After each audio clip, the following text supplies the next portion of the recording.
For the person that I'm talking to right now that has an addiction to lust, to porn, to gooning, I have a message for you. Not only a message, but I have a story. You see, back in ele- back in let's say middle school. Back in middle school, I was a little boy. I was around 11, 12, 13, around that time. And at that time, I would say I was pretty I was pretty innocent. I was pretty innocent until I was surrounded with the wrong crowd. They weren't bad people per se, but I mean, they were, let's say, bad influences. And at that age, you kind of like start discovering a lot about life, a lot about your own body. And then one day, I'm with a group of friends. It's during recess. I'm literally 11 years old, 12 years old. And guess what they're looking at? They're all surrounded in a little group. They're all looking at something in their phone. And then I approach them and then I start asking them, hey, what are you looking at? And they were like, it's porn. You want to watch? And I'm like, oh, what the heck? And by this time, I've never really looked at porn. I was aware. I think I was aware of what it was. And I'm pretty sure I've even looked at things even before this time, but this is the first time that I was actually introduced to, porn. And he was like, hey, you want to look? And then they're just telling me, hey, look this, look this. And then I look over. It was like, and oh man, bro, those friends, dude, I wish I was never introduced to porn. It's so bad. But anyway, I look over and I just see this naked girl on the screen, these videos of these of of people just having sex, and I'm like, "Oh my goodness." Like I was mind blown, honestly. Like as a little kid, I was mind blown. But dude, I was so young. I was so young. And ever since that day that I was basically introduced to it, that's when I started searching up things that I shouldn't have by myself. And from there, it got worse. What became a little thrill of excitement, what became you know, a little rebellion, a little bit of fun, became an addiction that lasted years. An addiction that till this day I still have. Right now I'm 19 years old, and in this current point, I don't look at porn. I don't masturbate or goon like I used to. There was a point during COVID. Oh my goodness. Oh my goodness. Dude, I there was something wrong with me. Like there was actually something wrong with me. Like my addiction was so bad, but it was hidden. Nobody knew about it. I was never caught, thankfully, but I was addicted. Like I was addicted. And the sad reality is that a lot of the friends I have right now, they also went through the same thing. It's like it's just a common day nowadays to have a porn addiction. It's just like so common to jack off, to masturbate. It's just so common. In a world that is so sexual, it's just so common to see little kids watching porn at the age of 10, 8, 7, at such a young age to develop a porn addiction. I wish I never fell into that. Because during those times of COVID, oh my goodness, it's like I'd watch porn every day, every single day. Sometimes 3, 2, 5 times a day. And this is where mental disorders come from. This is where depression comes from. Like there was literally something wrong with me. I couldn't stop. It wasn't something that I could stop. And in my heart, I just felt that it was wrong. Because after I would always feel so disgusted with myself, so disgusted with my own body.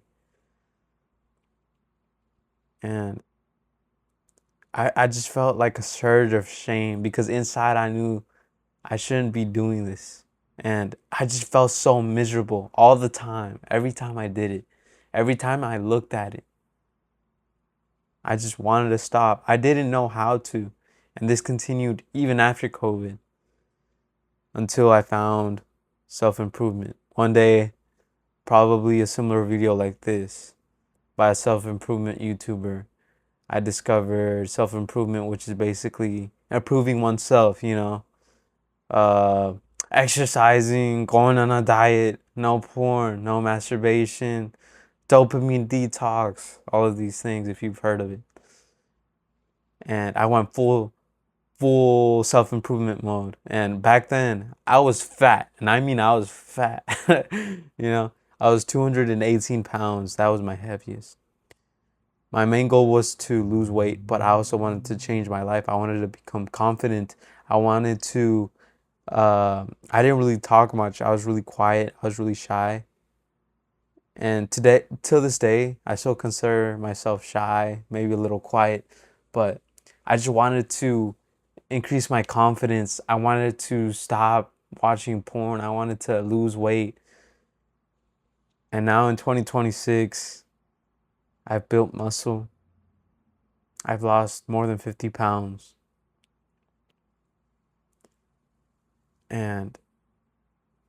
But still, this addiction is still within me. I used to do this every single day during COVID, every single day. And now I'd say I'd probably do it like 2 times a month, 1 time a month. But it's just an addiction that has been with me for so long, for so long. It's an addiction that I've been trying to be for so long. And it can become quite tiring when when it doesn't go right. When you keep on being persistent for something and it doesn't change. When you keep trying to quit something, but it feels like you can't, like you're stuck, like you're meant to be an addict, but you're not. Because I'm not going to be an addict. I am not going to be confined to lust and porn, and neither should you. None of us should.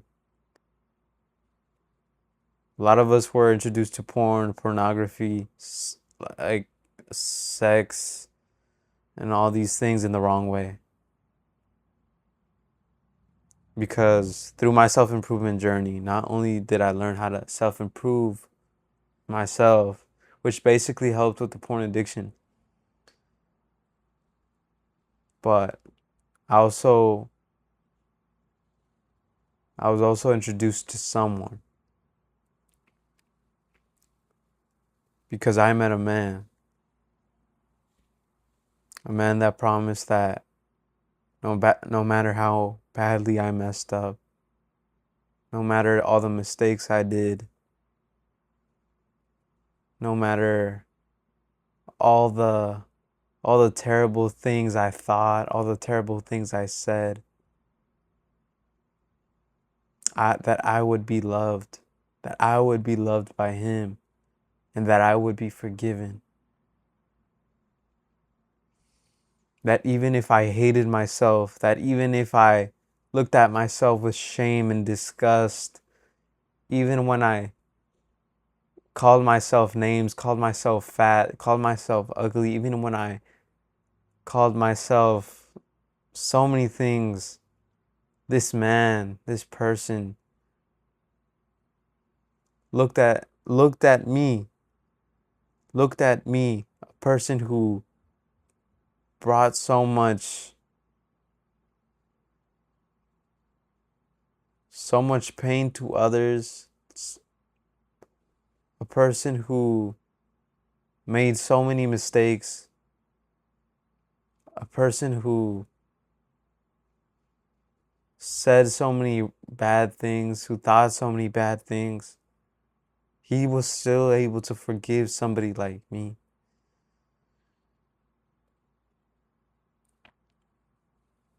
That man brought me comfort.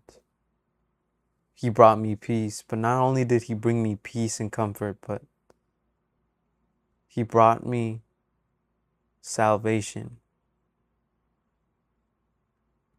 This man is Jesus Christ. And during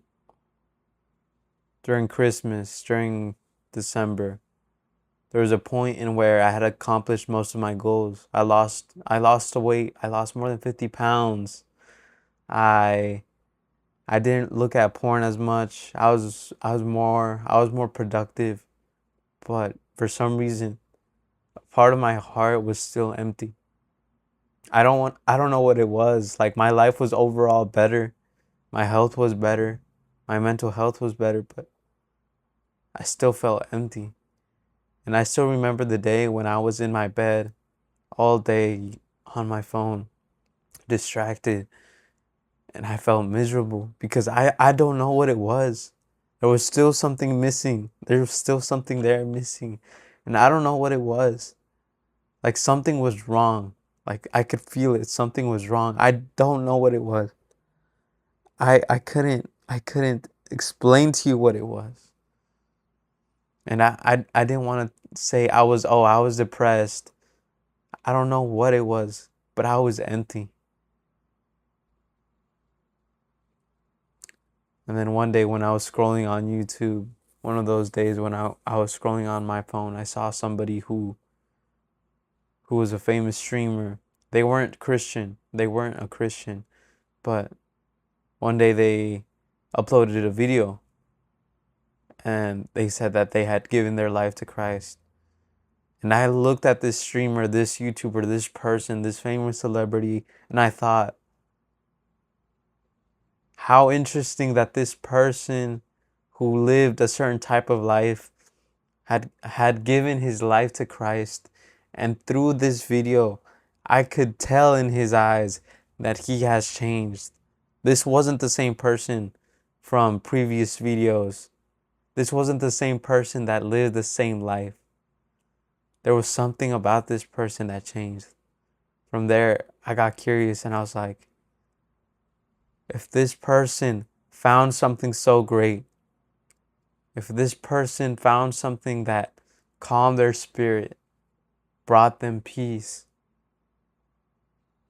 why don't I have that? And from there, instead of being selfish, I was curious and I looked into it. And I started thinking, I grew up around a religious household. My family said they were religious, but we wouldn't really go to church. Maybe a handful of times we went to church.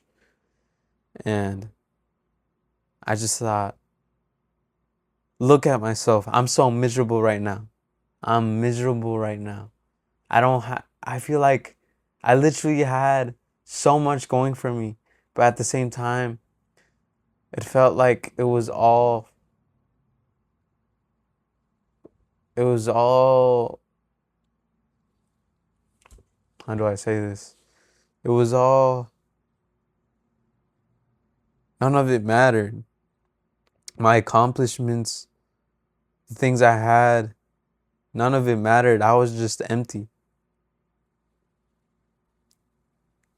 Nothing satisfied me.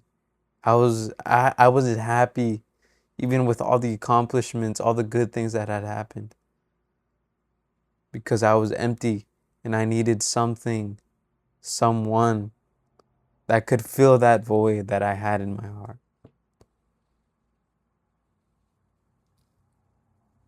I started looking into videos about Christianity because I got curious. I wanted to learn who Jesus really was. And throughout all this, I kind of had my doubts, I was like, I don't know if Jesus is real. Like, maybe he is. I mean, maybe there is a God, but is it really Jesus? I don't know. I had my doubts. But as I saw videos and sermons online and explanations of how God was real, about who Jesus was, I ended up finding and falling in love with such a loving God and such a loving Father. This man who lived long ago in this same earth with us, he lived among us. He lived among us. He was God's son. His name was Jesus. And Jesus, he was chosen by God. He is God, the Son of God. He is the only true one and living God. He lived here among us. He spread the gospel. He spread the good news that if you believed in him, that we shall not perish, we shall not be separated, but we shall live an everlasting life. We shall live forever with him in heaven. For those who have sinned, there is freedom from sin and from hell, from punishment, from everlasting separation. If we believe in him, if we love him and obey him, we may be saved as well. A lot of people think God to be an angry God, but he's not. He's more of a father than your earthly father that you have now. Now, I never really had a solid father figure in my life that was always there. But when I imagine of a good role model of a father, I think of God. When we disobey, He guides us. He reminds us of what is right and what is wrong.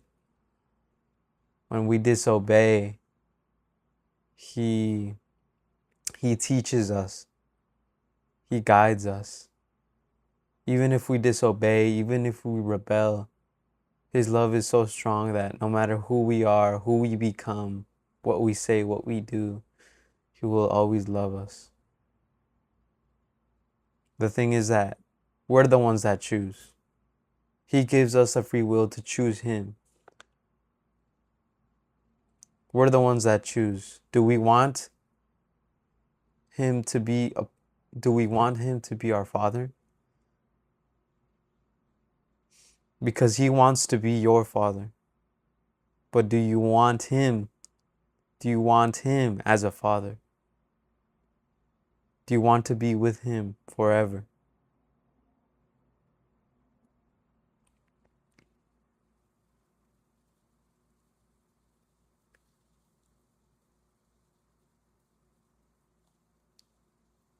The thing that pushes a lot of people away from God is the things that come with following God. Because when you follow God, there's a lot of things you have to leave behind.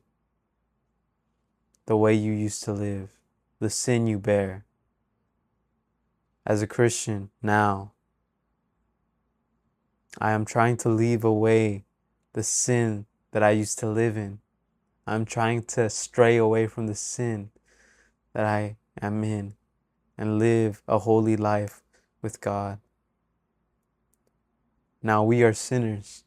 We live in a wicked world, so we will never stop sinning because of our flesh. We will never stop sinning. But God has forgiven us. If we obey, love, trust, and do our best to follow God, He will forgive all of our sins, all of our trespasses. Whatever mistakes you have done, whatever whatever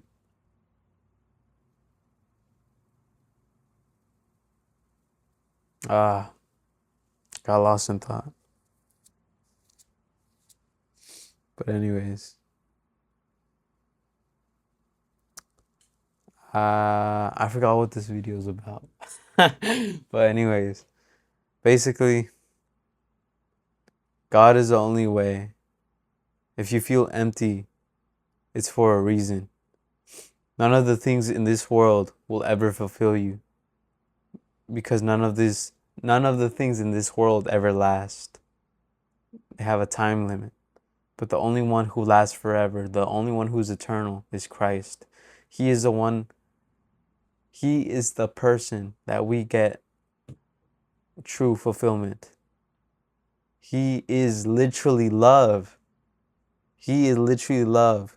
If you separated God away from the world, we wouldn't have all the good things in the world, because He literally is all the good things that there is to have.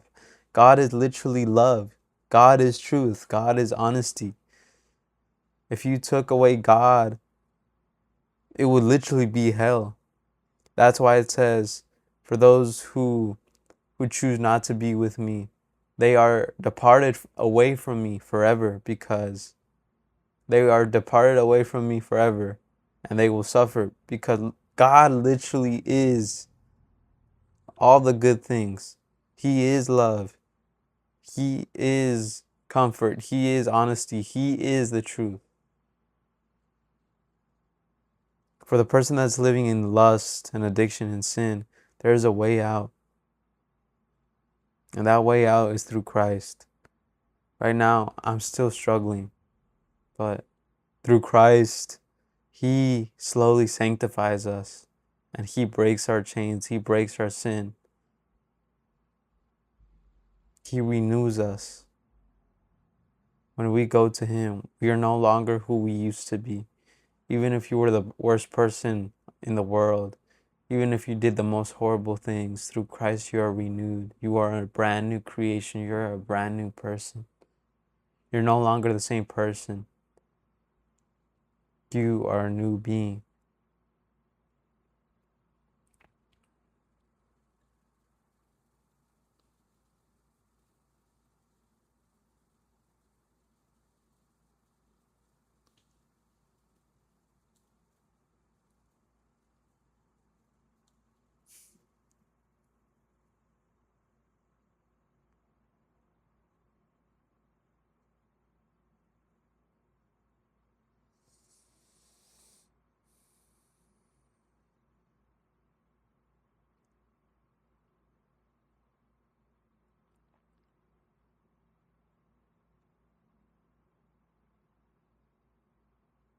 If you're not religious,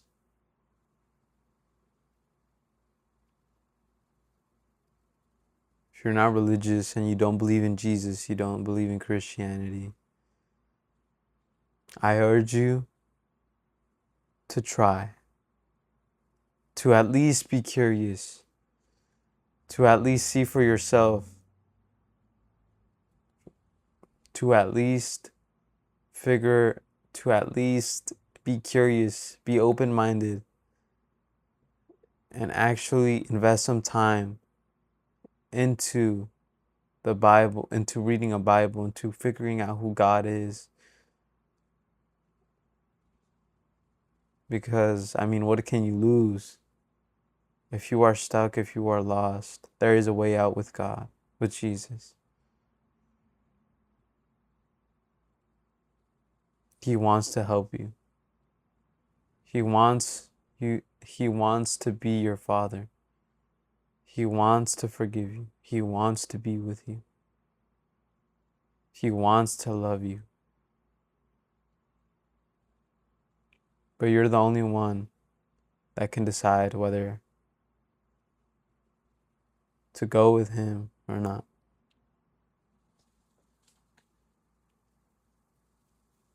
Just think about it. Just think about it. Ugh.